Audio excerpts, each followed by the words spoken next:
நான் சின்ன பிள்ளையா இருந்தபோது எனக்கெல்லாம் சினிமாக்காரங்களை தான் பிடிச்சிருந்தது. அதில் நான் பயங்கரமான சிவாஜி ரசிகன்.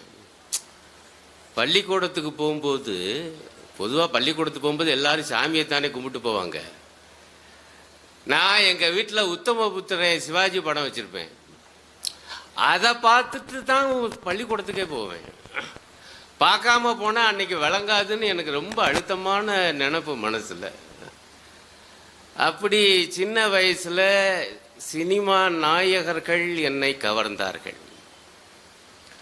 இளம் வயதிலே என்னை எழுத்தாளர்கள் கவர்ந்தார்கள். ஆனால் இப்போ வயசு ஆக ஆக என்னை யார் கவர்ந்துருக்காங்கன்னா டாக்டர்கள் தான் கவர்ந்துருக்காங்க. இப்படி ஒரு நிலைக்கு வருவேன்னு நான் நினைச்சே பார்க்கல. எங்க ஒவ்வொரு பாட்டும் ஒவ்வொரு ஸ்பேர் பாட்டிலும் சிக்கல் வருதுங்க. இப்போ 70 வயசுக்கு மேலே ஆயிடுச்சு. இப்போ எந்த ஸ்பேர் பாட்டுக்கு எந்த டாக்டர் சரியான மெக்கானிக்னு இப்போ எனக்கு தெரிஞ்சு வச்சு. ஆகவே மருத்துவர்கள் தான் இப்போ எனக்கு மிகவும் பிடித்த மனிதர்கள்.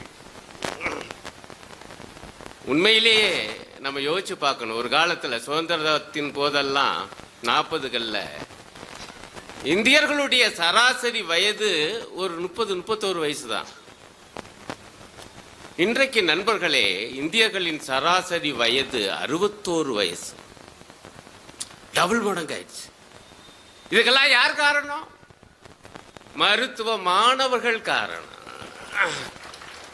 இன்றைய மாணவர்கள் நாளைய மருத்துவர்கள், நேற்றைய மருத்துவ மாணவர்கள் இன்றைய மருத்துவர்கள்.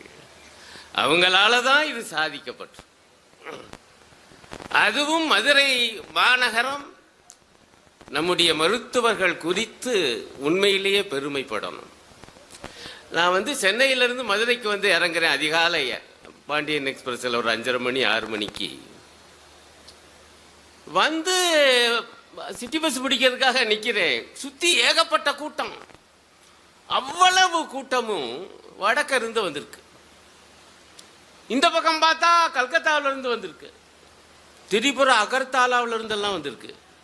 அவ்வளோ பேர் என்ன விசாரிச்சுட்டு இருக்காங்கன்னா, அரவிந்த் ஐ ஹாஸ்பிட்டல் எங்கே இருக்கு? ஆமாங்க. அப்பதான் யோசிச்சு பார்த்தேன், ஆகா, கண் மருத்துவத்தில் இந்தியாவின் தலைநகரம் மதுரை ஐயா. சரி, எங்க இருந்த கல்கத்தாவிலிருந்து வடகிழக்கு மாநிலத்திலிருந்து அவ்வளவு விட்டுட்டு நடுவில் எவ்வளவு மாநிலங்கள் இருக்கு யோசிச்சு பாருங்க. எல்லாத்தையும் தாண்டி இந்த தமிழ்நாடு, அதிலும் தென் தமிழகம், அங்கே நம்முடைய மதுரை, அங்க வர்றாங்கன்னா மருத்துவ மாணவ செல்வங்களே, தயவு செய்து உங்களுடைய பெருமையையும் கடமையையும் உணருங்கள். மகத்தான பணியை உங்களுடைய ஆசிரியர்கள் செய்திருக்கிறார்கள், உங்களுடைய வழிகாட்டிகள் செய்திருக்கிறார்கள், நம்முடைய மருத்துவர்கள் செய்து கொண்டிருக்கிறார்கள்.